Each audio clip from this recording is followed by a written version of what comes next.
আর মেয়েদের ভিতরে আমি জানি না, খুব ভালো একটা গুণ আমি লক্ষ্য করেছি, ও কোন কথায় মানুষ কষ্ট পায় এটা তারা কিভাবে জানি ভালো বুঝতে পারে। ঠিক এক্স্যাক্টলি ভাবি, মানে ঠিক যেই কথায় কষ্ট পায়, ভাবি আপনার এতদিন বিয়ে করলো এখনো বাচ্চা নিচ্ছেন না, আপনাদের কি সমস্যা, মানে এই প্রশ্নটা ছাড়া তার আর দ্বিতীয় কোনো প্রশ্ন নেই। জানে যে এটা করলেই সে কষ্টটা পাবে, এইটাই সে প্রশ্ন। আবার বলবে যে অমুকের এত সুন্দর একটা বাচ্চা হয়েছে, মানে এটা শুনলে তার মুখটা কালা হবে। ওরা ঠিক এক্স্যাক্টলি বোঝে যে ঠিক কোন কথাটায় স্বামীকে কষ্ট দেওয়া যায় সবচেয়ে বেশি, কোন কথাটায় ভাবিকে কষ্ট দেওয়া যায় সবচেয়ে বেশি।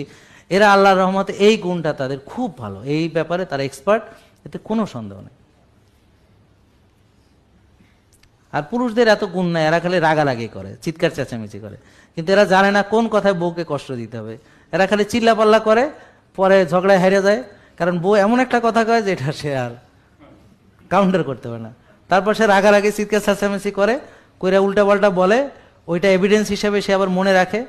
তো ঝগড়ার সময় ওই মহিলা কবে কি বলেছে তার স্বামী সব রেকর্ড করে বলে দেয় এভিডেন্স হিসেবে। তো আবার সেখানেও সে জিতে যায়, নাকি ঠিক আছে না? এগুলো মনে থাকে, কিন্তু ভালো কথা কি বলেছেন সেটা আর মনে থাকে না। খারাপ কি বলেছেন ওটা রেকর্ডেড, এবং দিন তারিখ সব বলতে পারবে। এটা সে কারণ সারাক্ষণ সেটা মনে মনে ভাবে কবে কি বলেছে, কারণ পরবর্তী ঝগড়ায় এগুলোকে এভিডেন্স হিসেবে ব্যবহার যাই হোক, মাইন্ড করার কিছু নাই।